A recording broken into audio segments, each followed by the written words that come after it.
오늘 발표할 주제는 그 통합 정적 분석이라고 하는 그 키워드를 슬라이드 제목으로 냈는데요. 중요한 메시지는 보통 그 정적 분석이라고 하는 거는 프로그램을 수행을 하지 않은 상태에서, 즉 그 런타임 분석이 아니라 프로그램을 수행하지 않은 상태에서 코드의 복잡도나 아니면 그 코드의 어떤 결함, 구문상의 오류라든가 혹은 아키텍처 구조 간의 이제 복잡도나 그 영향도들을 분석하는 일반적인 그 소프트웨어 분석 방법입니다. 이제 오늘 금일의 그 메시지는 기존의 그 기존의 정적 분석의 그 각각의 영역들이 그 개별적으로 수행이 되거든요. 가령 이제 코드상의 어떤 결함을 찾기 위해서 그 이제 코딩 스타일이라든가 뭐 체크를 쓴다든가 아니면은 좀 더 뎁스 있는 결함을 찾기 위한 어떤 데이터 플로우 애널리시스 기반의 그 상용 툴을 이용하기도 합니다. 혹은 아키텍처라든가 매트릭도 별도로 이루어지거든요. 그런 것들을 데이터들을 상호 코릴레이션 어떤 특정 패턴을 발견을 하거나 예측을 하기 위한 어떤 데이터들을 종합한다라는 게 이 통합 정적 분석의 가장 큰 메시지입니다. 그리고 거기에 대한 여러 가지 어떤 구현 시나리오라든가 데모 등을 보여드리고 궁금하신 내용이 있으시면은 자세히 설명을 더 드리도록 하겠습니다. 여기 오신 분들은 정적 분석이라고 하는 그 용어에 대해서는 한 번 정도는 다 들어보셨기 때문에 통합 그러니까 오신 거죠?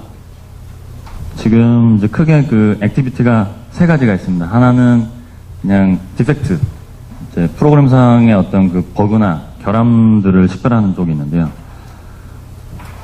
이제 여기서 말하는 이제 디펙이나 버그의 유형으로는 단순 어떤 코딩 스타일의 어떤 그 패턴 매치 기반의 어떤 그 템플릿 수준은 아니고요. 주로 개발자들이 이제 런타임에서 많이 보는 널 포인트 익셉션이라든가 오버플로우나 언더플로우 혹은 이제 메모리 릭 같은 그 간이 테스팅이나 동적 테스팅을 좀 열심히 해서 찾을 수 있는 좀 그 크리티컬한 에러라고 보시면 더 될 것 같습니다. 그런 디펙트를 분석하는 영역이 하나가 있고요. 그리고 그 아키텍처라든가 매트릭 혹은 아까 이제 이전에 그 나이파 쪽에 그 책임연구원이 발표했던 복잡도라든가 여러 가지 커스텀 어떤 지표들이 이 디펜던시 혹은 이제 컴플렉시티 혹은 뭐 체인지 애널리시스 쪽으로 들어갈 수가 있습니다. 제일 아래에 있는 쪽은 조금 이제 어드밴스한 영역인데요. DSM이라고 하는 그 이제 컴퓨터 사이언스 말고 일반 그 엔지니어링 그 산업공학이라는 엔지니어링 쪽에서 많이 쓰는 굉장히 컴플렉스한 시스템을 분석하는 그 전문적인 기법입니다. DSM에 관련된 내용들도 그 뒤에 어펜딕스를 쭉 넣어놨거든요. 그것도 설명드리고 저희가 아마 그 안드로이드하고 타이젠 두 개를 하나 그 다운로드 받아가지고 분석을 미리 한번 해봤습니다. 그 데모도 한번 보여드리도록 하겠습니다. 결국에는 이 중요한 메시지는 이제 결함과 이제 구조 분석에 대한 데이터들을 통합을 해서 보여주는 것들이 중요 키 메시지입니다. 왜냐? 보통 여러분들이 이제 소스코드 라인 수가 많아지게 되면 상대적으로 컴플렉시티도 높아지는 게 일반적인 예측입니다. 소프트웨어에 대한 헬스 체크를 할 때 아주 간단한 지표들로 관리하겠다 그러면 일단 코드에 대한 라인, 사이즈죠. 그 다음에 이제 컴플렉시티, 그리고 코드 안에 들어가 있는 결함 밀도, 그리고 이제 변경률, 어떤 체인지 데이터, 이 네 가지를 가지고 일반적으로 이제 소프트웨어 할 수가 있거든요. 코드 사이즈가 커지면 일반적으로 복잡도라든가 결함도 올라가게 되어 있습니다. 일반적입니다, 일반적으로.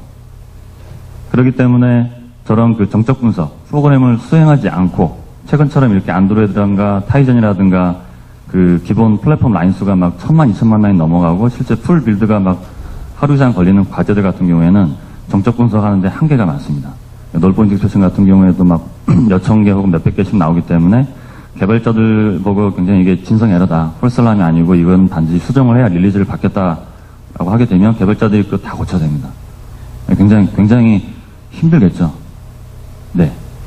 폴슬람도 있습니다. 가짜 에러도 있습니다. 에러라고 했는데 알고 보니까 그 에러가 발생하지 않는 경우라든가 매크로라든가 이런 걸 잘못 인식한다거나 메모리나 얼록이나 이 스탠다드 라이브러리 안 쓰고 커스텀을 썼을 경우에 툴에서 인식을 못한 경우도 있거든요. 그렇기 때문에 기존의 이 정적 분석 우선적으로 결함을 찾고 분석하고 식별하고 수정하는데 개발자들이 버든이 너무 이제 피로감이 이제 많은 거죠. 그래서 그 효과적으로 결함 데이터들 분석하기 위해서 구조 분석이라든가 영향도 분석 그 기법을 이용을 해서 가령 뭐 널 포인트 익셉션이 10개가 나왔다라는 게 아니라 모든 에러는 그 에러에 대한 트레이스가 있거든요. 모든 에러는 모든 에러에 대한 트레이스가 있습니다. 가령 이제 오버플로 에러 같은 경우에도 어딘가는 어레이에 대한 사이즈를 디파인을 한 거고 어딘가는 그 사이즈 이상 혹은 이하로 이렇게 언더노 오버플로가 발생한 경우에 프로그램 내 플로들이 있습니다. 데이터 플로 애널리시스 기법으로 이제 스태틱 에러 디텍션을 한 영역인데요. 그런 것들을 이제 기존에는 이렇게 한 개로 해서 하나씩 보는 게 아니라 그거를 합쳐서 보게 되면은 커먼 스타트 포인트라든가 엔드 포인트를 식별을 해서 빨리 고칠 수가 있습니다. 한 개만 소스 포인트만 수정을 하면 나머지 10개는 자동으로 고칠 수 있다. 이런 정보들을 밑에 있는 아키텍처라든가 구조 분석 기법을 이용을 해서 좀 더 스마트하게 픽스할 수 있게끔 환경을 제공을 할 수 있습니다. 제가 이제 계속 그 피드백을 좀 보면서 하려고 하는데요. 잘 이해가 안 되시죠? 네. 혹시 그 정적 분석으로 소스 코드에 대한 오류라든가 품질 체크를 해보신 분이 계신가요? 사내에서. 아, 그러면은 저 뒤 강의를 들으시려고 하시는 분들이 많으시나 보네요. 네. 알겠습니다.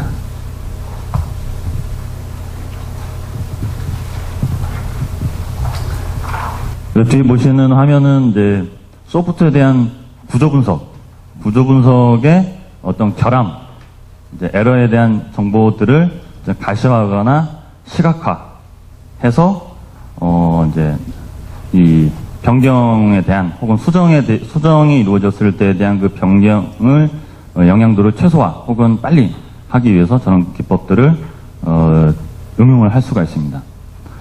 지금 자세는 안 나와 있는데 여기 보시면 이제 포인터 C가 이제 널이 어사인이 돼가지고 널 포인트 익스프레션이 발생한다고 하는 그 하나의 전형적인 에러 메시지고요. 그 에러 메시지가 발생하는 각 함수 간의 호출 관계, 디펜던시 관계가 있고요. 또 그 해당 함수의 어떤 플로우 차트, 해당 함수에 대한 소스 코드 라인, 그리고 이제 데이터가 많아지게 되면은 분류를 하기 위한 어떤 그 3D 형태의 디멘전은 한 개가 더 들어가니까 빨리 정보를 보실 수가 있겠죠. 그리고 이제 매트릭. 이게 매트릭 정보인데 함수 레벨에서에 대한 매트릭입니다. 펑션 레벨의 매트릭이고요. 매트릭 같은 경우 일반적으로 이제 라인수라든가 복잡도, 뭐 함수에 들어가 있는 뭐 변수 개수, 함수에 들어가 있는 파라미터, 뭐 리턴 타입 개수들, 혹은 if 안에 if 이런 식으로 이제 그 디시전에 대한 뎁스들 여러 가지 쭉 뽑을 수가 있는데요. 한 가지 이제 좀 그 흥미있는 부분들은 여기 디펙트, 결함, 함수당 포함하고 있는 결함 개수들을 집어넣을 수가 있죠. 기존의 매트릭 데이터에 그 디펙트에 대한 매트릭도 집어넣을 수가 있습니다. 쉽게 말해서 라인 수가 많을 때 결함이 많은 거는 이해를 하겠다. 하지만 라인 수가 적은데도 불구하고 특정 함수에서 에러 개수가 뭐 5개, 6개 나온다. 이거는 이제 우선순위가 높은 거죠. 이거부터 먼저 수정을 하던가 이거는 뭐 두 할문에서 잘못 널 처리를 했거나 에러가 확 나와버린 거죠. 이런 어떤 뭐랄까 스타팅 포인트, 스코프를 잡을 수가 있죠. 상호 유기적으로 데이터를 보게 되면요. 보통 이제 사업부가 크거나 개발자가 막 500명, 1000명 혹은 글로벌 그 R&D까지 있으면은 그 회사 내에서 그 저런 업무를 하는 SE들이 있습니다. 많이 있죠. 여기 오신 분들도 오셨을 것 같은데요. 보통 이제 그 정적 분석하는 업무 중에서 이제 결함만 관리하는 파트가 있고요. QA 쪽에서. 또 아키텍트 팀이 있고 또 이제 형상 관리하는 팀에서 이제 변경이라든가 영향도라든가 델타라든가 체인지너시스 관리를 하거든요. 대부분 이제 매트릭은 따로 뽑고 컴플렉스 따로 뽑고 결함 데이터 따로 뽑습니다. 그래서 개발자들한테 주게 되면 개발자들은 사실 그 지표하고 자기 코드하고는 별로 관계가 없으니까 피부로 못 느끼죠. 그래서 개발자 레벨에서 뭔가 그 액션을 할 수 있고 스코프를 정할 수 있는 이런 어프로치가 제 생각에는 제 생각뿐만 아니라 최근에 많이 글로벌 회사에서 요구되고 있는 영역 중 하나입니다.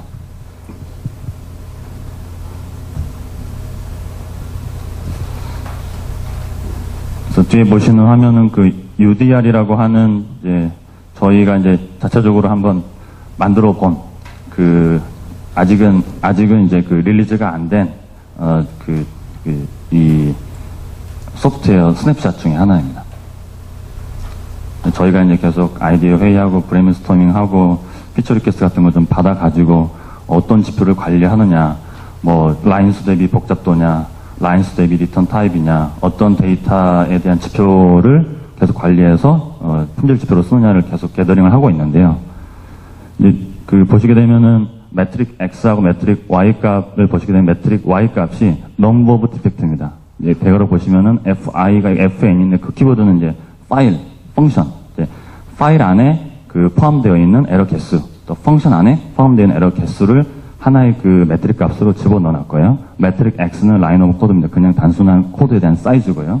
그래서 지금 이런 매트릭에 대한 기본 데이터들을 다른 데이터 소스로 가지고 와서 그 해당 함수, 가령 do underbar ssh to underbar authentication connection 기능을 하는 이 함수는 라인이 1218 라인이면서 디펙이 10개입니다. 네. 이런 이제 매트릭, 어떤 매트릭 데이터하고 결함 데이터 간의 어떤 상관관계 등을 확인할 수가 있죠. 네. 이해되시나요? 네. 그러면 이제 집안 사람들이 지표를 잘 알겠죠. 우리 같은 경우에는 복잡도가 높아지면서 함수 리턴 타입이 많을 때 널 에러가 많이 발생한다. 뭐 이런 데이터들 이제 저기에서 이제 뽑을 수가 있겠죠. 실제 한번 돌아가는 것도 한번 보여드리도록 하겠습니다.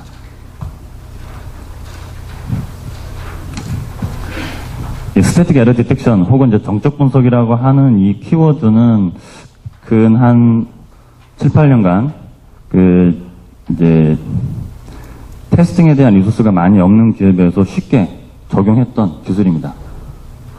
예산이 없어도 혹은 테스트 리소스가 없어도 정적 결함 분석들은 웬만한 회사들은 거의 다 했고요. NHN 같은 오픈소스를 좋아하는 회사들도 특정 신화 시프트 같은 경우에는 데이터 플로 기반의 에러 찾기가 힘들기 때문에 상용 엔진을 이제 프레임워크 쓸 정도로 이 스태틱 에러 디텍션 영역들은 근래 들어서 많이 사용되고 있는 툴입니다. 왜냐면은 소프트웨어 코드 사이즈가 커지면 상대적으로 버그를 찾기 위한 리소스가 굉장히 많이 들어갑니다. 테스트 케이스도 많이 만들어야 되고 런타임 테스트도 많이 해야 되거든요.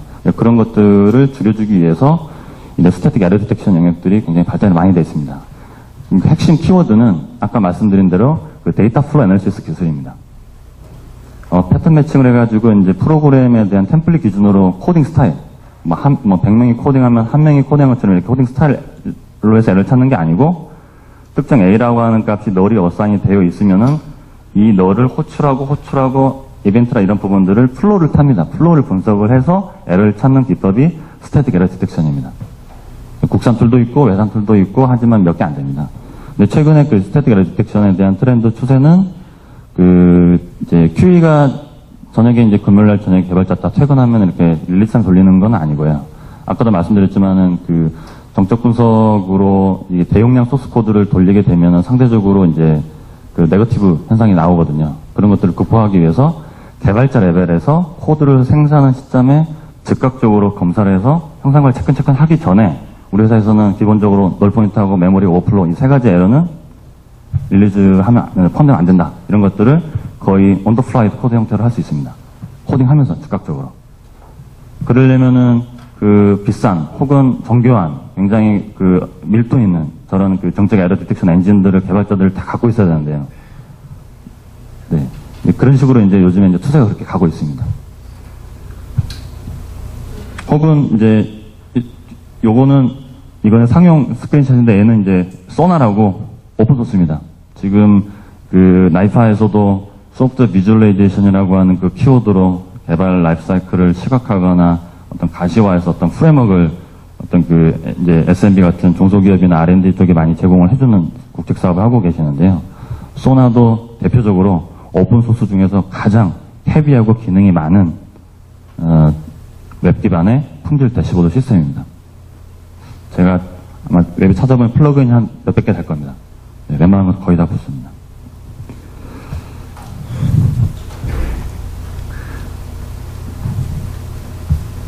DSM이라고 하는 영역은 구조, 스트럭처, 관계구조 매트릭스 기법인데요. DSM은 그 MIT에서 만든 그 분석 기법입니다. 어떤 특정 그 도구라든가 특정 이 회사를 가리키는 건 아니고요.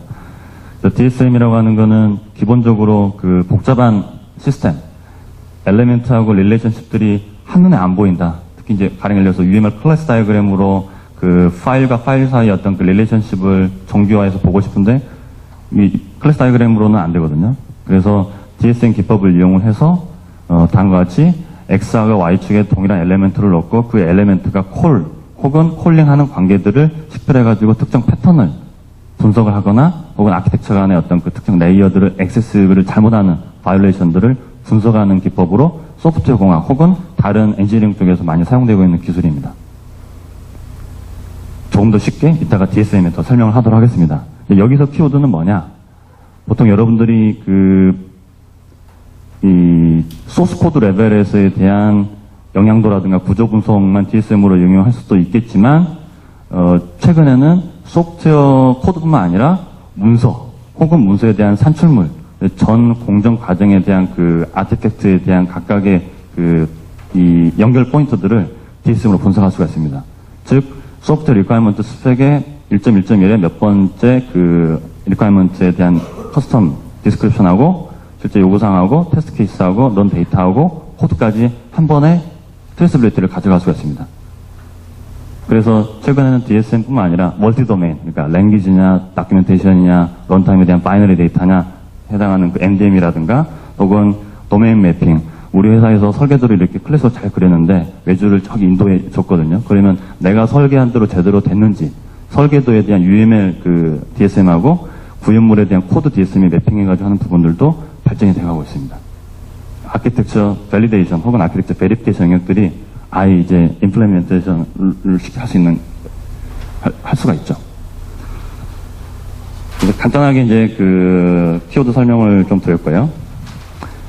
이 슬라이드를 다시 보고 또 그 툴 보기에는 좀 그러니까 제가 아키텍처 쪽은 넘어가고 DSM에 대해서 설명을 좀 더 드리고 DSM 실제 데모까지 같이 한번 보여드리도록 하겠습니다.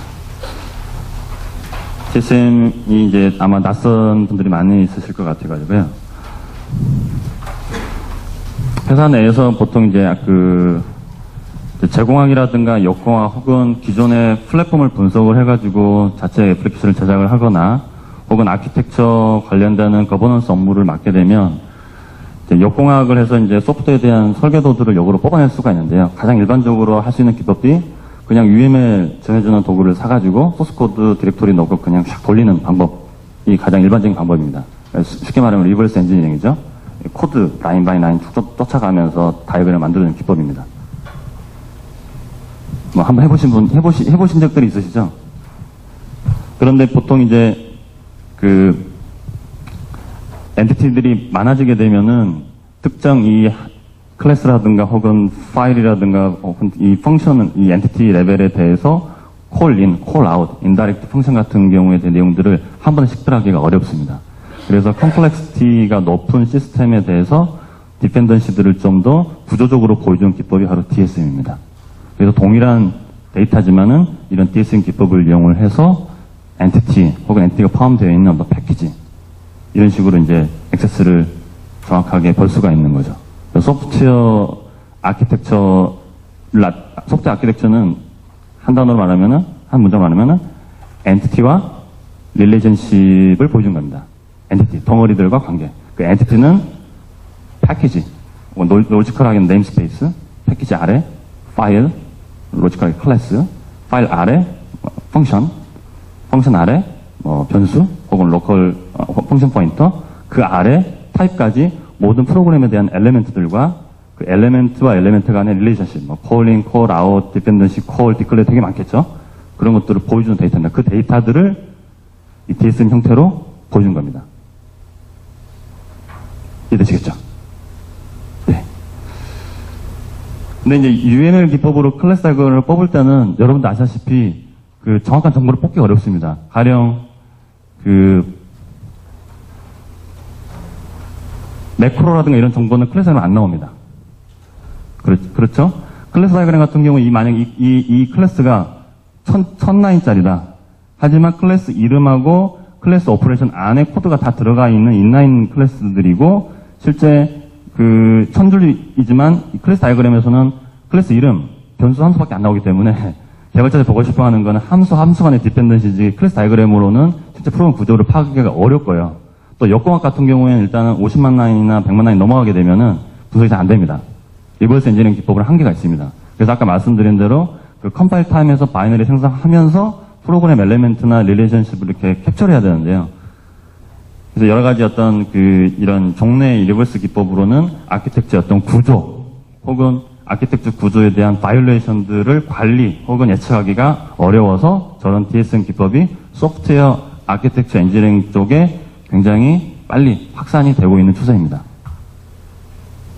그래서 확산이 어떻게 하냐 보시면 이제 항공기에 들어가는 소프트웨어라든가 장비만 만드는 에어버스, 현대자동차 모비스, 도요타 덴소, GM 델타이, 보잉 에어버스 보시면 됩니다. 똑같습니다. 인텔이라든가 짐이라든가 이런 이 복잡하고 높은 시스템, 소프트웨어 혹은 시스템 오브 시스템들을 한 회사들이 그런 DSM들을 기법으로 많이 분석하고 있습니다. 아주 간단한 예를 한번 볼까요? 이 부분들을 보시면은 이제 분석을 딱 해서 시스템 레벨로 분석할 수 있는 서브 시스템 모듈 덩어리들이 4개가 나왔다. 그런데 시스템 보시면은 1, 2, 3, 4, 1, 2, 3, 4 똑같은 거거든요. 위에 있는 게 아래에 있는 걸 호출하는 겁니다. 그래서 1, 3, 여기 1이 하나 촉 펴져 있는 거는 서브 시스템 A가 서브 시스템 C를 쓰는 겁니다. 콜 하는 겁니다. 그러니까 이놈이 불림을 당한 놈이고 저 위에 있는 1번이 부른 놈입니다. 이해되시겠죠? 네. 그래서 지금 보시면은 서브 시스템 A하고 C 사이에는 C가 A도 부르고 A가 C도 부르고 C가 A도 부릅니다. 그래서 이제 나중에 개발자들하고 이야기해가지고 이 패키지 관계 A하고 C 같은 경우에는 서로 인터 프로시저 하는 일들이 많기 때문에 그냥 이거 하나 합치자. 모듈 합치고, 혹은 서브 시스템 D 같은 경우에는 아무도 호출 안 하니까 이거는 앱이라든가 따로 떨쳐도 되고, 혹은 서브 시스템 B 같은 경우에는 호출만 갖다 하니까 얘는 프레임워크나 라이벌이라든가 재사용할 수 있게끔 범위성이 높으니까 따로 떨치자. 이런 식으로 패키지 간의 릴레이션들 패턴을 분석을 해가지고 레이어링을 자동으로 만든 하나의 아주 간단한 예입니다. 보시게 되면 일반적으로 이제 애플리케이션에 대한 애플리케이션 레이어가 있고요. 전형적인 시스템 하나의 스냅샷입니다. 애플리케이션, 프레임워크, 데이터 커넥션이라든가 데이터를 처리한 데이터 레이어 3가지로 만약에 나온다고 생각을 하면요. 지금 이 1, 2, 3은 애플리케이션 쪽이고요. 4번부터 8번은 프레임워크입니다. 그리고 9번부터 11번은 아랫단, 데이터를 처리한 쪽인데요. 이 위에 있는 영역은 애플리케이션들 간에 호출하는 부분들이고요. 이 아래에 있는 이 호출을 표시하는 이 숫자들은 애플리케이션들이 데이터들을 직접 쓰는 쪽입니다. 이해되시겠죠? 네. 그리고 이 애플리케이션, 동일한 매핑을 시켜가지고 이 호출은 애플리케이션들이 프레임워크를 갖다가 쓰는 경우입니다. 일반적인 호출 관계입니다. 혹은 애플리케이션은 사이에서 발생하는 디펜던시 관계이고요. 하지만 이 위에 있는 관계는 프레임워크가 애플리케이션을 호출하는 관계이기 때문에 일반적인 아키텍처의 바이올레이션의 위반이라고 하긴 좀 그렇고 레커멘데이션 하지는 않죠. 이렇게 하면은 프레임워크의 어떤 재사용성이 당연히 떨어지겠죠. 프레임워크에서 특정 라이브러리, 그러니까 재사용을 고려하지 않고 이 분리를 거의 처음에 설계하지 않고 이 거의 모호하게 해놨기 때문에 이 해당 프레임워크에 대한 리유저빌리티는 현저하게 떨어진다라고 볼 수 있습니다. 그래서 개발자들한테 이거 다 제거하고 인터페이스를 만들던가 이런 식으로 다시 가이드를 해야 됩니다. 우리 아래 영역도 마찬가지겠죠. 애플리케이션의 UI라든가 이 화면단에서 이 로직을 통하지 않고 다이렉트로 데이터베이스를 처리한 영역이거든요. 이런 부분들은 보안 취약상이 발생할 수도 있고 외부로부터의 받는 데이터는 무조건 테인티드, 오염됐다고 가정을 하고 의심을 하고 처리를 해야 되는데 그렇지 않고 바로 데이터 레이를 썼기 때문에 이 부분도 보안 아키텍처적인 관점에서는 고려해봐야 될 어떤 개선사항 중에 하나로 볼 수 있습니다. 이해되시겠죠? 여러분들이 혼자 코딩하는 게 아니고 제가 코딩을 잘해서 회사의 어떤 그 개발 아키텍처가 되는데 제가 설계한 그 아키텍처대로 내 동료가 혹은 다른 팀에서 동일하게 그 나의 룰을 따라야 됩니다. 제발 이 헤더 파일 같은 거 참조하지 마라. 이런 식으로 이제 가이드를 주거든요. 근데 그 가이드를 어겼을 때는 이런 식으로 개발자들한테 워닝을 해야 되겠죠. 저 근거를 기반으로 해서요. 그래서 아키텍처에 대한 어떤 거버넌스, 바이올레이션들을 모니터링을 할 수 있는 기법이 DSM입니다. DSM이 소프트웨어 아키텍처 엔지니어링 쪽에서 굉장히 편하게 쉽게 적용할 수 있는 영역입니다. UDR은 그 유니파이드 디펙트 리파지토리라고 이제 이름을 현재는 지었는데요. 저희가 한번 그 실습으로 푸티라고 하는 그 오픈소스입니다. 그 네텀 같은 터미널 클라이언트 프로그램이고요. 온라인상에서 이제 아까 그 MingGW라든가 그 GC 기반으로 윈도우나 리눅스에서 컴파일 하실 수 있습니다. 바이너리도 다 있고요. 저희가 푸티를 한번 돌려봤습니다. 그리고 안드로이드도 한번 돌려본 과제도 있고요.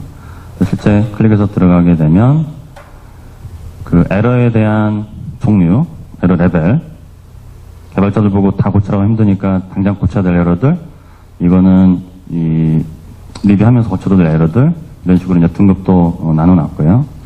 또 에러에 대해서 스테이트 관리, 상태 관리해야 됩니다. 에러를 많이 찾는 게 중요한 게 아니라 고쳤는지 안 고쳤는지, 이거 고쳤는데도 에러가 또 나왔는지, 고쳤는데도 그렇게 이야기했는데도 개발자들이 바빠서 못 고치겠다고 버티는 에러 있는지, 이런 에러에 대한 상태를 관리하는 것도 중요하거든요. 그리고 에러에 대한 각각의 이제 분류, 얘는 뭐 널포인트라든가 뭐 함수 리턴했을 때 널이 된다거나 상수값으로 어사인했을 때 뭐 익스셉션이 발생한다거나 각각 에러에 대한 분류들을 또 볼 수 있게끔 이런 데이터들을 뷰를 만들어 놨습니다. 각 유시에 대한 부분들은 이제 이 스태틱 에러 디텍션에 대한 그 버그에 대한 이 내용은 심플합니다. 어느 위치에 어느 함수의 어느 위치에 어떤 유형의 에러가 발견이 되었다. 이 에러는 굉장히 크리티컬하고 이 에러에 대한 타입, 이런 식에 대한 정보들이 동일합니다. 무슨 말이 되시겠죠? 그래서 저 같은 경우에는 널 처리 에러만, 널 익스만 보고 싶다 그러면 널로 해서 체크를 하게 되면은 널 포인트 익스션이 발생한 부분들만 그 에러에 대한 트레이스들을 볼 수 있게끔 만들어 놨습니다. 그래서 메시지는 알리트라고 하는 포인터가 만약에 이제 널이 어사인이 됐는데 그 이후에 익스션이 발생할 수 있다는 내용이고요. 거기에 해당하는 에러에 대한 경로들을 널이 어사인이, 그 리턴 값의 포인터로 널이 어사인이 됐죠. 그리고 거기에 대한 하나의 데이터 플로우들을 쭉 아래 보시면은 볼 수가 있습니다. 데이터 플로우를 분석을 해서 마지막에 해당 그 라인, 아까 보시게 되면은 1412라인입니다. 1412라인이죠. 1412라인에서 널값이 있는데 널에다가 연산했기 때문에 여기서 이제 익스션이 발생하는 경우이죠. 네.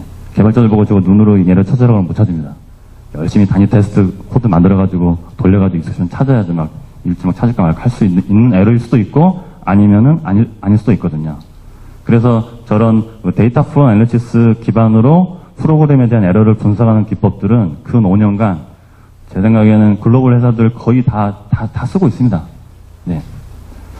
예를 들어서 삼성전자 사업부가 무선, 가전, VD 네트워크 되게 많겠죠? 오신 분도 계시겠지만, 네. 다 쓰고 있습니다. 다. 글로벌 회사까지. 글로벌 R&D까지. LG도 마찬가지고요. 왜냐면은 다이내믹 테스트가 어렵습니다. 다이내믹 테스트 하려면 테스트 케이스도 만들어야 되고, 에러가 발생할 수 있는 그 정밀한 테스트 케이스, 애플리케이션 로직도 알아야 되고, QA 난리지도 있어야 되거든요. 그런 거 잘 만들어가지고 에러를 찾아내야 되는데, 그렇지 않고 그냥 소스코드 컴파일만 되면은 거의 웬만한 에러들은 찾아낼 수 있는 게 그 스태틱 에러 디텍션 영역입니다. 손쉽게 할 수 있죠. 개발자들 보고 소스코드에 대한 어떤 그 플로우를 주고 알아서 고쳐주세요. 그리고 오늘 저녁에 다시 리빌드, 시스템 빌드 하겠습니다. 혹은 젠킨스에 돌려놓을 테니까 금요일 저녁 11시 되면 다 퇴근하기 전에 수정해놓고 올려라. 이렇게 하면 됩니다. 되게 편하겠죠. 빌드 넣는 게 하면 됩니다. 그 프로그래밍 코드는 알릴 리가 없더라도 됩니다.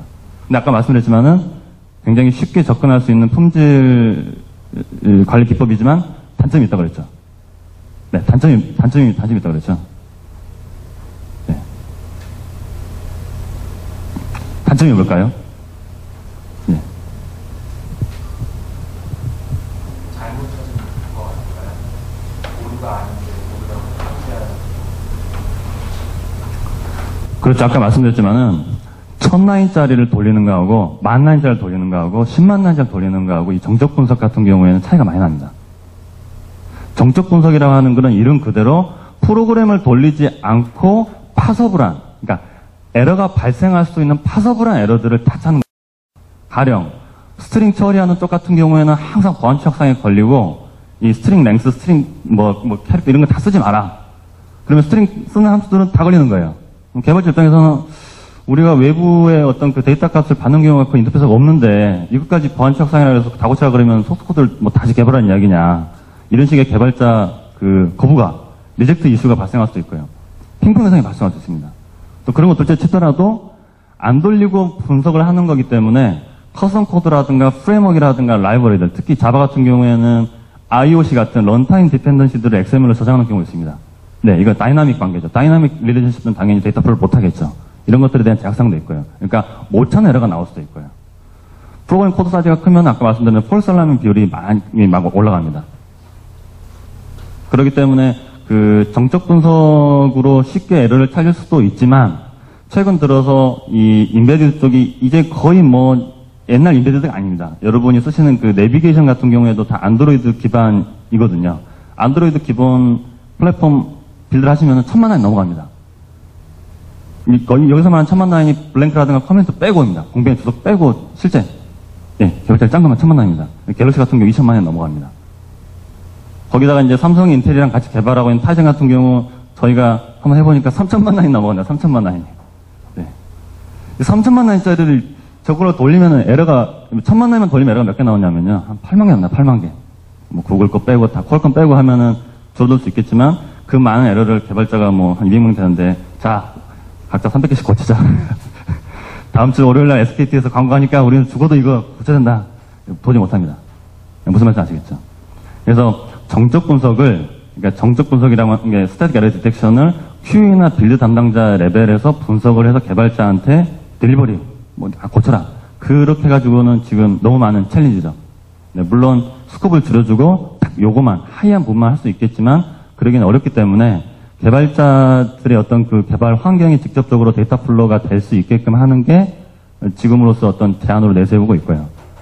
가령 예를 들어서 이런 널 포인트 익셉션 에러가 동일하게 한 50개가 나왔는데 데이터 플로우를 쭉 조사해보니까 특정 이 함수 같은 경우에는 항상 이놈 걸린다. 이놈은 좀 제대로 분석을 해봐야 되겠다. 가령 예를 들어서 예상 함수는 프록시라고 하는 함수이거든요. 자, 이 부분을 카피를 해보겠습니다.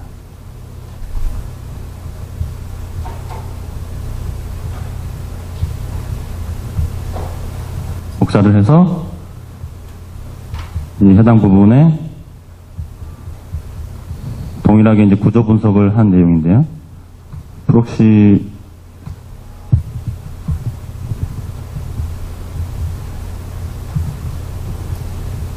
대한 파일을 찾아보도록 하겠습니다.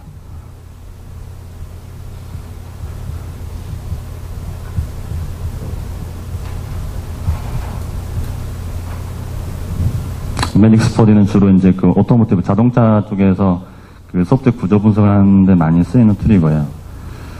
학교나 이런 쪽은 무료입니다. 학교나 연구기관 개인 사용자는 무료로 쓸 수 있거든요. 그래서 집에서 이렇게 노트북에 까셔가지고 분석하셔도 관계없습니다. 그래서 파일 콜로 보게 되면은 이 프락시 쪽을 호출하는 함수들이 다음과 같이 꽤 됩니다. 이 말은 프락시를 제가 만약에 변경을 하게 되면은 이 기본적인 영역들을 이 로우.c라든가 로건.c에서 아마 함수 호출을 해서 거기에 대한 영향도를 받는 거라고 볼 수가 있습니다. 전체적인 아키텍처 관점에서 proxy.c 파일이 어떤 특정 모듈에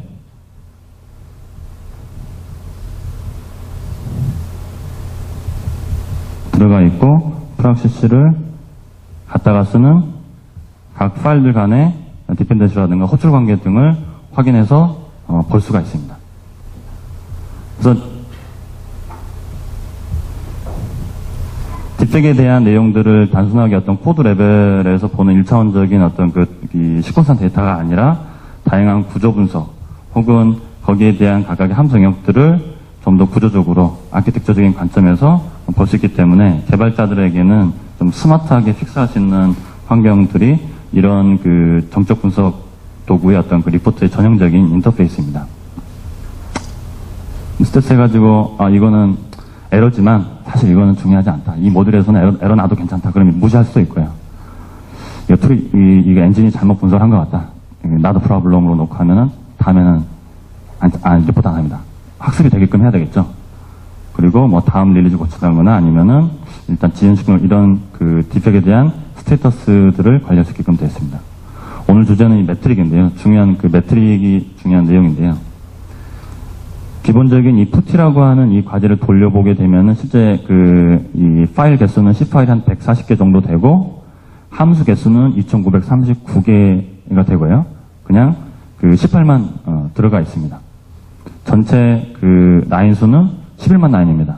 여기서 라인 수 같은 거는 공백이 포함되어 있기 때문에 실제 SLC로 하게 되면은 한 절반 정도 될 것 같고요. 기본적으로 이런 그 매트릭을 뽑아주는 툴들은 많이 있습니다. 아까 그 오픈소스도 있고요. 상용 툴도 있고 굉장히 많이 있습니다. 그래서 이 함수들에서 기본적인 매트릭 값들을 뽑을 수가 있습니다. 정적 분석이 나오기 전에는 프로그램에 대한 어떤 그 정보를 분석하는 기법이 굉장히 제약상이 많았기 때문에요. 저런 지표들을 이용을 해가지고 예측을 하거나 관리하는 수준밖에 안 됐었습니다. 가령 예를 들어서 우리 회사에서 동적 테스팅을 해서 실제 테스트 케이스 기반으로 해가지고 폴트나 등 에러를 찾아내겠다. 그런데 동적 테스팅이 불가능한 함수들이 있습니다. 어떤 함수들이 있을까요? 동적 테스팅이 단위 테스트 안 되는 함수들 어떤 것들이 있을까요? 뭐 이제 외부의 그 하드웨어라든가 어떤 하드웨어 테스팅이라든가 망 테스트 이런 부분들은 당연히 안 돼, 당연히 어렵죠. 이제 소프트 레벨에서 좀 어려운 부분들은 함수에 대한 복잡도가 크거나 테스트 케이스를 만드는 게 불가능하거나 이런 함수 같은 경우에는 어렵습니다. 가령 decision depth라는 거는 if 안에 nested if, 뭐 to 이런 식으로 컨디션 값들에 대한 내용들이 계속 레벨 다운해서 들어가는 경우에 대한 수치입니다. decision depth가 13개짜리 여기 디스플레이 쪽에서 이제 그 스레시홀드를 보게 되면은 함수 레벨에 대한 각각의 매트릭 값이 있는데 우리 회사 내에서 단위 테스팅에 대한 테스트 케이스를 만들어서 수행을 할 때 2의 4승까지는 오케이입니다. 2의 4승까지는 16이죠. 2의 3승이 8이니까요. 그러니까 함수에 대한 그 디시전 뎁스가 4라고 하는 거는 최대한 할 수 있는 게 트루 타입에서 2의 4승까지 16개까지 테스트 케이스를 만들 수 있다는 겁니다. 100% 컵이 나오려면. 근데 2의 4승 넘어가면서부터 이 짱 코드보다 테스트 코드가 100배가 늘어날지 200배인지 아무도 모릅니다. 그래서 저런 부분들은 함수에 대한 복잡도가 높아지기 때문에 런타임 테스트로는 적합하지 않다라고 이제 일반적으로 볼 수가 있겠죠. 그래서 디시전 뎁스를 좀 줄이는 게 낫다라는 부분들이고요. 6개 넘어가면 이것도 이제 에러라고 간주를 하겠다라고 해서 빨간색으로 나누는 것들입니다. 그래서 디시전 뎁스 기준으로 한번 소팅을 해볼까요? 그럼 이제 9개짜리 하나 가볼까요? do _ss 로그인이라고 한 함수가 디시전 뎁스가 9개입니다. 실제 프로차트로 보게 되면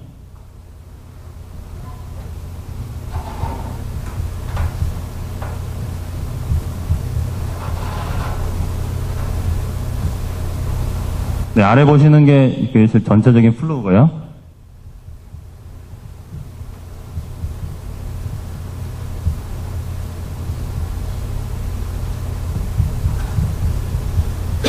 로 넘어가서 다시 이쪽 함수로 넘어가가지고 실제 이게 함수 한 개입니다.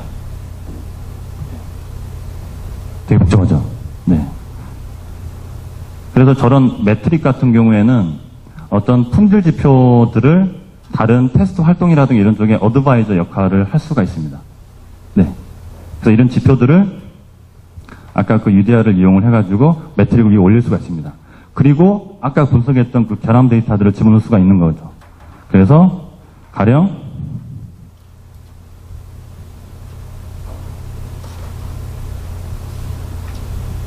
디시전 뎁스, 함수 레벨에서 디시전 뎁스를 X축으로 놓고요. FN은 펑션입니다. 그리고 number of defect. 함수 안에 들어가 있는 에러 개수. 전체 한 20개까지만 보여주고, 순서는 line of code. 일단 사이즈 큰 것부터 먼저 보여달라. 혹은 특정 프로젝트. 다른 라이브러리 같은 경우는 우리가 짱그만 라이브러리 체크만 해서 볼 수가 있습니다. 그래서 리로드를 하게 되면 함수 레벨에서 아래에 대한 X 디멘전 X축은 디시전 뎁스이고요. 14개짜리 나오고요.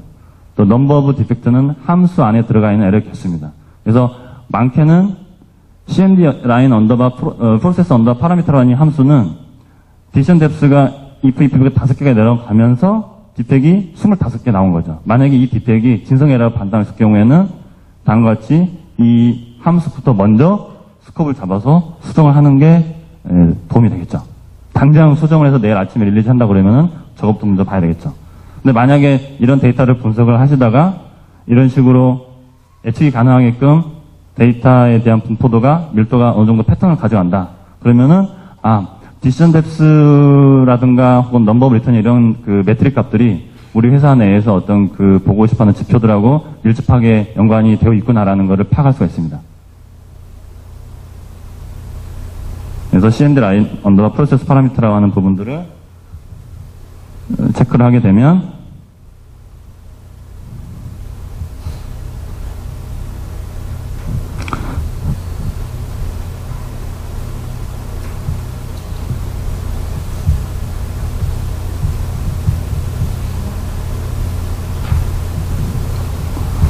이 cmd 라인 프로세스 파라미터를 호출한 내용들에 대한 내용과 그 각 이 엔티티에 대한 해당 매트릭들 그리고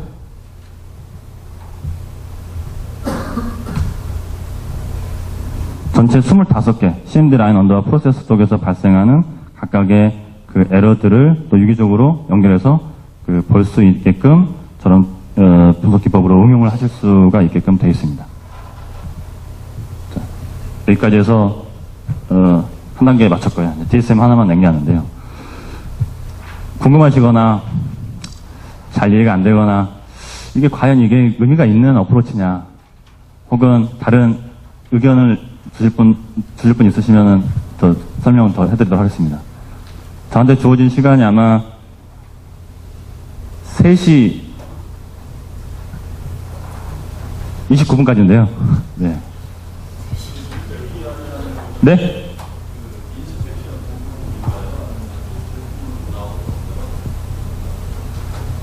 그 UDR은 아직은 그 릴리즈는 안 돼 있고요. 그냥 저희가 저런 서비스, 컨설팅 서비스라든가 구축이라든가 교육 서비스라든가 혹은 어떤 솔루션들을 구축하면서 이제 이 고객사 니드가 있거나 또 저희도 아이디어가 있어가지고 이제 본아웃, 이제 막 내려고 하면서 피드백 받고 있는 제품입니다. 그래서 가격도 없고 아직도 없고요. 그냥 그 고객사 쪽에서 저희가 하나의 어떤 트렌드로 제공하고 있습니다.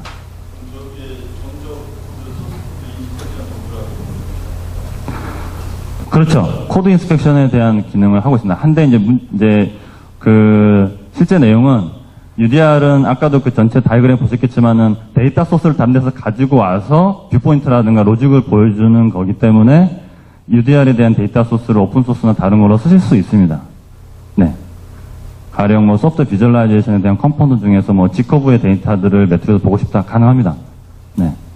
하지만 이제 저희 같은 경우에는 대부분 이제 저희가 이제 하는 도메인이 대부분 이제 사이즈가 크거나 이런 쪽이기 때문에 오픈소스로 돌리기가 좀 어렵거든요. 그렇기 때문에 지금 현재 그 UDR에 대한 각각의 데이터 소스들은 대부분 이제 상용 엔진입니다. 커머셜 엔진입니다. 상용 엔진이면서 그 아카데미 라이선스가 프리인 제품들로 1차적 넣습니다. 예를 들어서 뭐 그 스태틱 에러 디텍션 툴 중에 그 비싼 툴 같은 경우에는 10만 불이 훌쩍 넘어가거든요. 1억이 넘어가거든요. 그런 툴들 중에서도 개인 사용자라든 이런 쪽은 무료로 쓸 수 있는 버전이 있습니다. 그런 것들을 집어넣은 거죠. 오픈소스도 넣을 수 있습니다.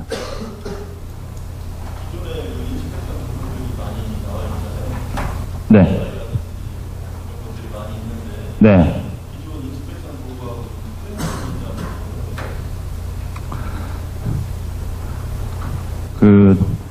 보통 모든 세미나에서 가장 많이 나오는 질문이 그런 거죠. 비교에 관련된 내용인데요. 기존의 오픈소스하고는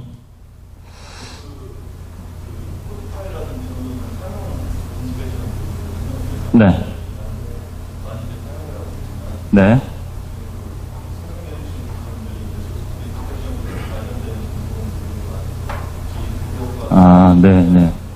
네. 제가 설명을 정확하게 드리겠습니다. 일단은 코드 인스펙션 영역으로 보면요.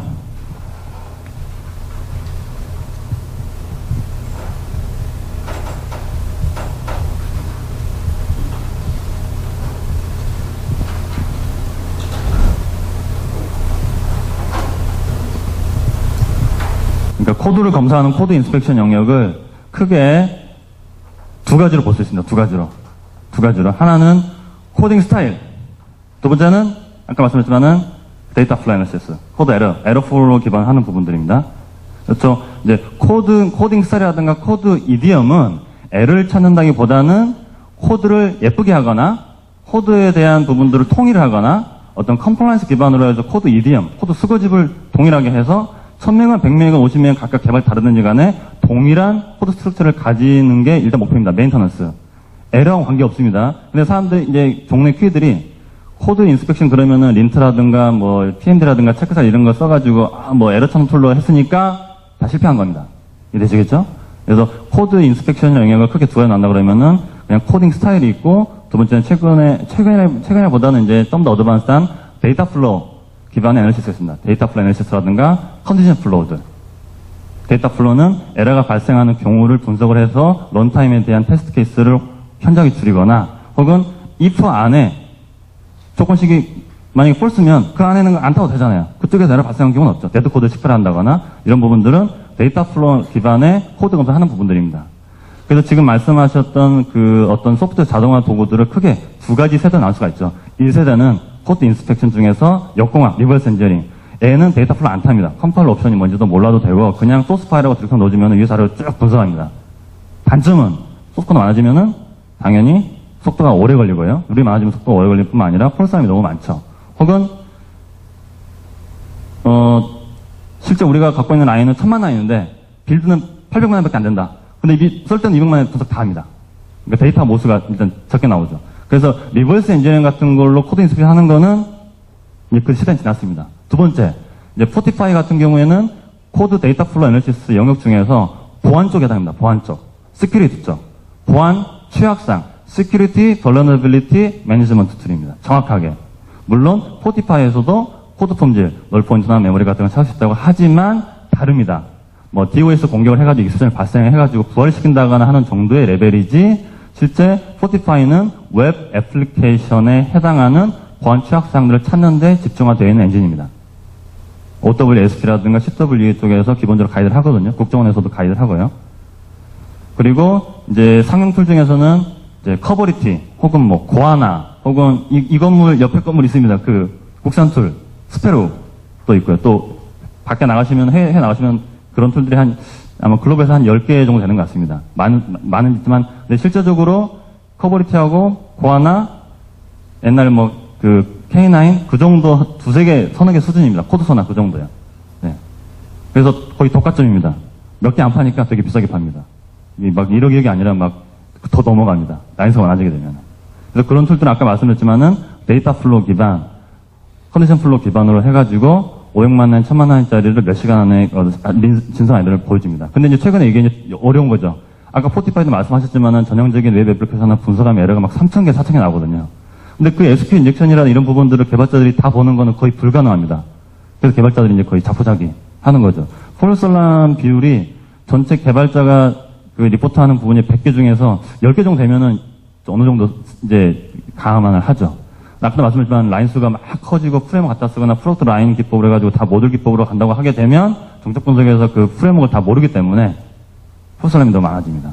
그래서 이 정적 에러 디텍션하는 툴들에 대한 챌린지, 도전들이 바로 이런 라지 사이즈 시스템이라든가 커스텀 코드라든가 어떤 프레임워크라든가 이런 쪽에서 어큐러시, 정확도가 계속 떨어지고 있죠. 그래서 거기 대안으로 이제 1000만 원 돌리는데 하루 걸렸어요.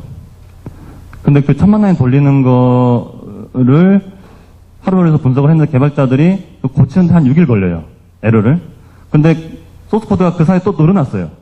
그러면 또 돌리면 또 하루 걸리잖아요. 그러겠죠? 그래서 이제 인크리먼트 빌드가 지원하기 편하다. 그런 것도 하나의 도전이고요. 또 CPU가 여러 장 써가지고 컴퓨터 묶어가지고 하루 정도 걸려가지고 이거는 우리 개발 속도가 안 맞다. 속도를 확 해서 나라. 이런 디스트리뷰트 애널리시스도 하나의 이런 그 에러 디텍션 영역이 하나의 챌린지입니다.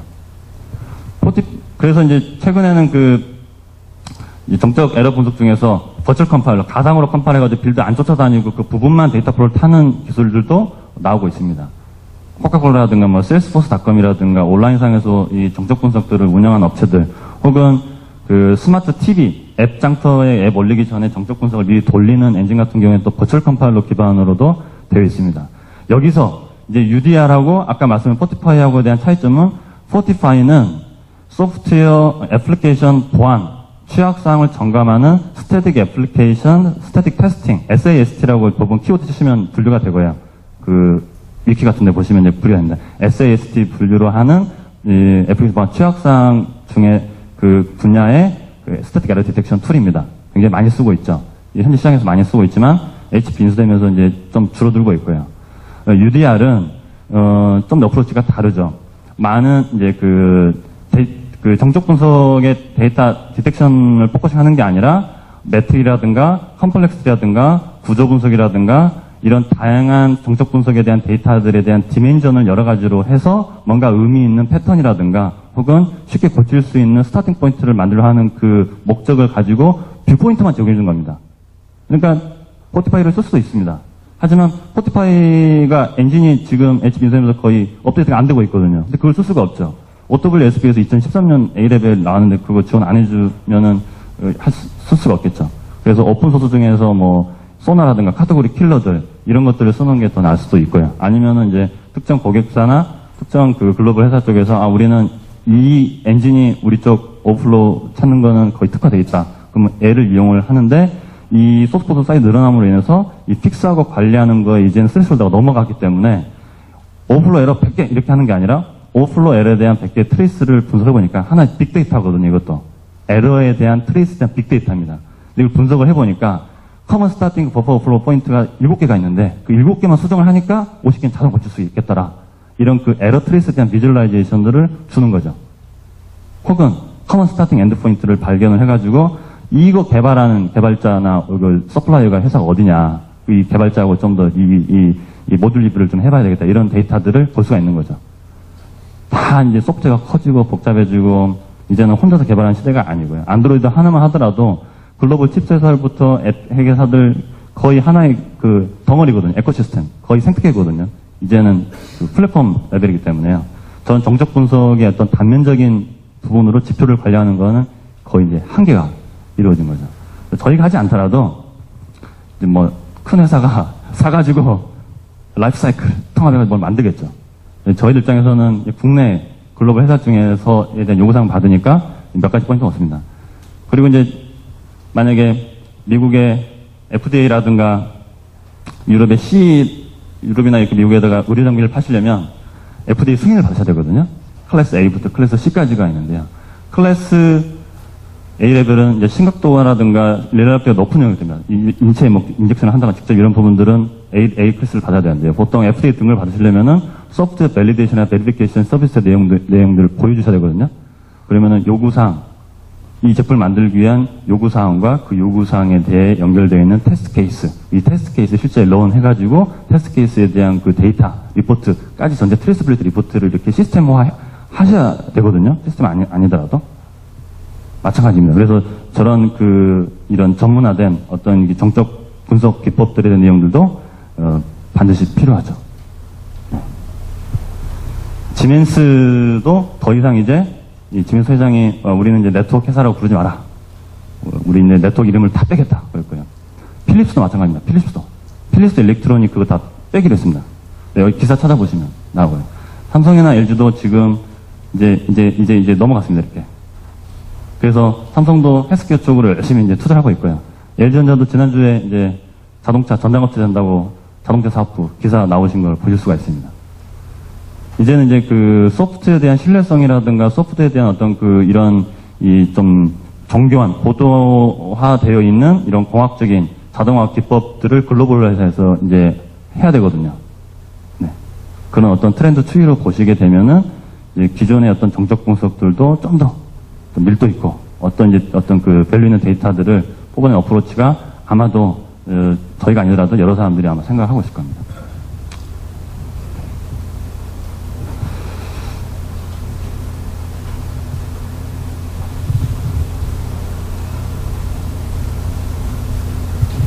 그러면은 이제 네, 다른 또 질문 있으신가요? DSM은 네.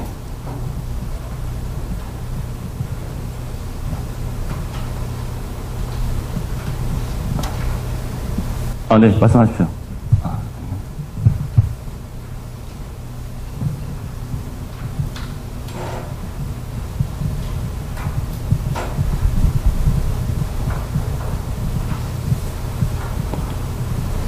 그 슬라이드 첫 장에 보면은 제 이메일이 있습니다. 그래서 이제 좋은 아이디어라든가 좋은 코멘트 같은 거를 주시면은 저희가 피드백을 받아가지고 더 추가적으로 해볼 수 있도록 하겠습니다. 이건 이제 다른 토픽인데요. 이제 그 매트릭에 대한 값들과 결함에 대한 값들에 대한 어떤 그 상관관계 등에 대한 그 이런 식을 누구나 다 원하거든요. 학회 논문 같은 것도 찾아보시면은 그런 논문들이 있습니다. 퀀티티브 이제 정량적인 어프로치를 해가지고 매트릭과 버그의 상관관계 데이터들 논문은 몇 개 있습니다. 국내는 안 찾아봤는데요. 찾아보신 논문이 꽤 나옵니다. 꽤 나오지만은 대부분의 결론이 매트릭하고 버그는 관계없다. 라는 게 이 내용입니다. 물론 이제 그 오브젝트 시스템 같은 경우에는 상속에 대한 뎁스가 많을수록 결함 밀도가 높다라는 그 논문들은 있습니다. 근데 그게 이제 매트릭 하나만 해당되는 것 같고요. 아주 뎁스인 내용들은 없습니다. 그래서 저희가 최근에 이제 저희 쪽 엔지니어들하고 내부적으로도 한 리뷰를 디스커션을 많이 해봤었는데요. 보시면은 이제 복잡도가 코드에 대한 복잡도가 높을 때 사이클로매틱 컴플렉시티 혹은 이제 맥케이브 컴플렉시티 복잡도를 측정하는 기법들은 되게 다양하거든요. A가 B5치라고 B가 C5치라고 C가 이런 식으로 이제 이런 사이클로매틱하게 릴레이션들을 복잡도를 뽑을 수도 있고요. 아니면 함수 내에서 이런 조건식들에 대한 아주 심플한 수칙으로 해가지고 10, 20, 30 이런 식으로 이제 맥케이브식으로 뽑을 수도 있습니다. 맥케이브 박사가 만든 맥케이브 복잡도가 있습니다. 근데 이런 복잡도하고 과연 넘버 오브 디펙트하고 정말 의미가 있는 건지 지금 데이터 보시면은 아무 의미가 없습니다. 아무 의미가. 네, 그렇죠. 디펙이 이렇게 올라가면 이게 복잡도가 높아지면 이렇게 가는 게 정상인데 아무 의미가 없죠. 네. 보시면 복잡도가 낮은 쪽에도 에러가 있고요. 무슨 말씀인지 되시겠죠? 네.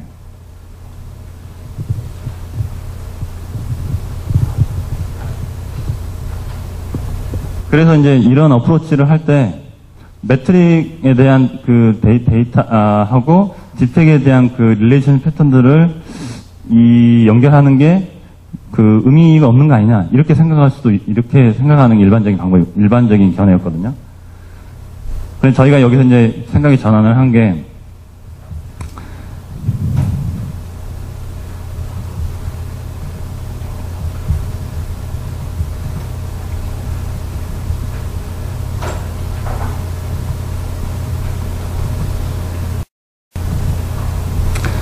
그 특정 에러 같은 경우에는 그 해당 에러에 대한 모든 트레이스가 있습니다. 지금 이거는 트레이스가 없는 건데요.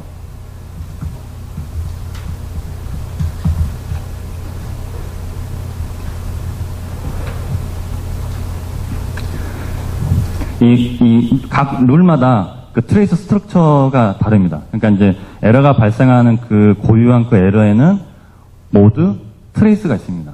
그 트레이스를 추상화시킬 수가 있거든요. 널 포인트 익셉션, 메모리 릭, 오버플로우. 이 세 가지 에러가 인베 쪽에서 가장 많이 나온 에러입니다. 근데 그 에러들도 세분화해서 트레이스를 나눌 수가 있습니다. 가령 함수 리턴했을 때 널, 상수값 널, 이런 식으로 널 포인트 익셉션 같은 경우에도 그 엔진에서 세분화해서 룰들이 있습니다. 그래서 저희들이 봤을 때 기존의 이 매트릭하고 이 디펙하고 결함에 대한 내용들을 단순히 그냥 결함 덩어리 혹은 단순히 그냥 그 매트릭 값만 비교를 해서 이 코릴레이션 패턴을 못 찾았던 거고요. 저희가 지금까지 실험적으로 그 지금 예측하는 내용은 이제 결함을 예측하는 하나의 데이터 지표로 하는 방법들이 잘못됐다라는 부분들이고요. 그거를 의미 있게 분석을 하려면 가령 이런 매트릭 값 중에 함수 안에 파라미터 개수가 많은 것들 있습니다. 한번 볼까요?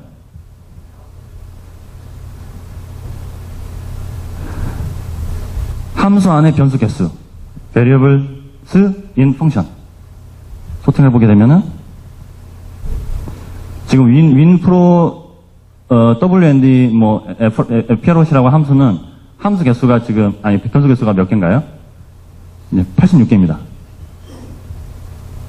이 파라미터 개수 볼까요? 파라미터 개수를 보게 되면은 컨트롤 언더바 파일 셀렉션 언더바 요 함수는 파라미터가 9개거든요. 실장 볼까요? 파라미터를 보게 되면 하나, 둘, 셋, 넷, 다섯, 9개 맞습니다. 네. 무슨 말씀이겠죠? 네. 그러니까 그 버그 트레이스에 대한 정확한 그 유형하고 매트릭에 대한 그 정확한 타입들을 서로 음량론적인 기법으로 해서 예측을 하면 예측이 가능합니다. 이해되시겠죠? 함수 파라미터에 널이 들어가가지고 널 포인트 익스프레션이 발생할 수 있다라고 하는 에러가 있습니다. 그 에러 타입 룰이 있거든요. 아까 그 고하나. 사실 이 UDR은 고하나라고 하는 그 최근에 나온 엔진을 넣습니다. 이름이 고하나입니다. 그 고질라가 이렇게 그 일본 이렇게 괴물 있잖아요. 그 고질라고요. 그보다 조금 작은 거. 그건 고하나거든요. 호주에서는 고하나라고 그러고 일본에서는 고질라고 그러나. 이 툴 이름이 고하나입니다. 고하나의 그런 룰이 있습니다. 그러니까 함수의 파라미터가 널이 돼가지고 널이 발생했다. 그런데 매트릭 값 중에 함수에 들어간 파라미터 개수들을 쭉 뽑을 수가 있습니다. 그러니까 그 지표를 X로 놓고 그 버그의 타입을 넣게 되면은 어느 정도 나옵니다. 수치가. 무슨 말인지 되시겠죠? 혹은 함수당 리턴 타입 개수, 넘버 오브 리턴 있습니다. 넘버 오브 리턴이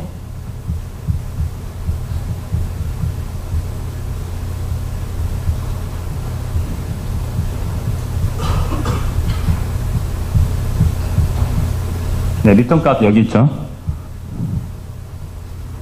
리턴 값이 지금 120개 되는 부분, 이 CMD 라인 프로세서, 이 유명한 함수겠죠. 아까도 보셨겠지만은 에러 제일 많이 나오는 함수. 이 부분은 이제 조사를 해야 하는 거죠. 이런 것들은 이런 식으로 이제 플로차트로 보게 되면 플로차트 아마 툴에서 안 나올 수 있습니다. 보시면은 뭐 if 안에 해가지고 거의 지금 이거는 건들지 않아야 될 함수들이겠죠. 이거는 그냥 어쩔 수 없게 시퀀스하게 보게 되면은 툴에서 거의 뭐 불가능할 정도로 돼버렸네요. 그래서 이런 그 리턴 타입 많은 쪽 같은 경우에는 함수에 대한 리턴 값이 널이 돼가지고 액션이 발생하는 경우에 대한 에러하고 어느 정도 상관관계가 됩니다. 네, 이러시죠.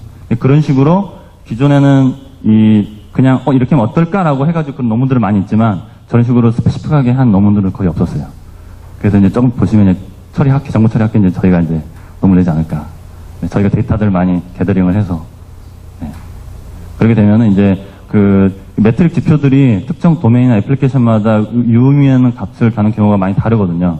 저런 결함하고 연결해가지고 예측을 하고 또 그 결함도 저런 그 구조 분석이라든가 영역도 분석을 이용해서 개발자들에게 그냥 에디터로 고치라고 하지 말고 이걸 수정했을 때 전체 영역을 고침으로 인해서 그 에러 픽스에 대한 내용들이 더 중요합니다. 코드가 많아지니까 당연히 힘들겠죠.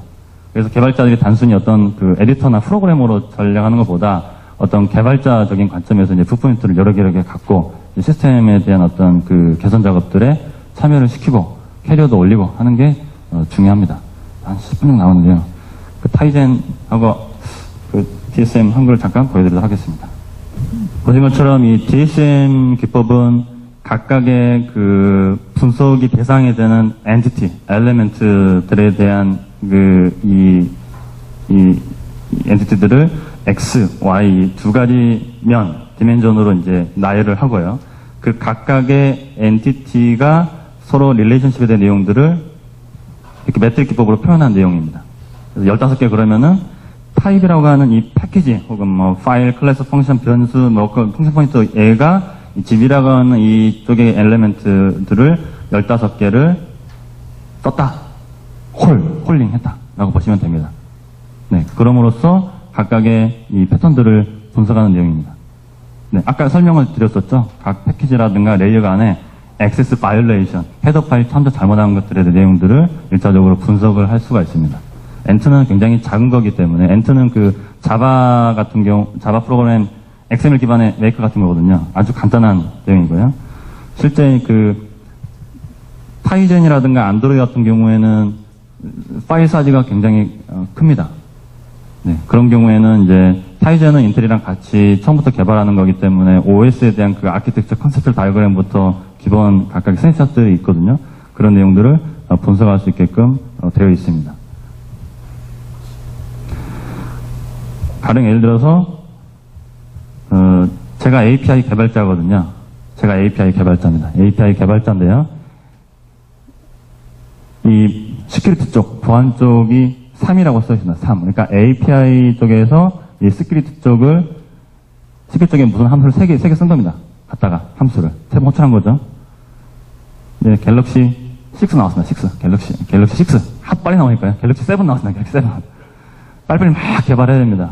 근데 갤럭시 안드로이드가 이번에 또 진저브레드 이상한 버전 나왔다 그러면은 이 안드로이드 플랫폼에서 이거 3개 갖다 썼는데 이거 좀 파일 변경됐기 때문에 이거 빨리 찾아서 고쳐야 됩니다. 무슨 말인지 이해되시겠죠? 이런 식으로 이 DSM 기법으로 해서 어떤 패키지나 영향도나 이런 부분들을 찾아서 계속 관리하거나 개선하는 데 좀 도움을 받을 수가 있습니다. 이 DSM은 소프트웨어 엔지니어링 하는 친구들한테는 좀 낯섭니다. 컴퓨터 사이언스 친구들은 저런 식으로 이렇게 복잡도 분석을 하는 게 익숙치 않거든요. 근데 복잡한 건 굉장히 쉬운 기법이고요. 어렵지 않은 기법이고요. 그냥 매트릭스로 각 엘리멘트 간의 호출 관계들을 분석을 해서 패턴 같은 경우에를 파티셔닝 하실 수도 있습니다.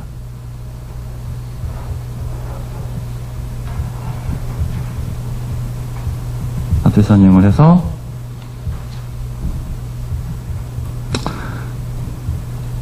컴포넌트로 특정 패키지 내용들을 그룹핑할 수 있습니다. 근데 거의 안 들어갑니다. 왜냐면은 소스코드가 너무 크기 때문에요. 하려면은 굉장히 좋은 오크스테이션 장비에서 해야 됩니다. 라인 수가 사이즈가 너무 크기 때문에요. 네, 이제 막 나오고 몇 초씩 걸립니다. 그래서 저런 레틱스나 DSM 기법의 이런 영역들은 굉장히 라지한 시스템에 대한 구조 분석을 시각화하는데 굉장히 많이 유용하게 쓸 수 있는 기법으로 설명을 마지막으로 드렸고요.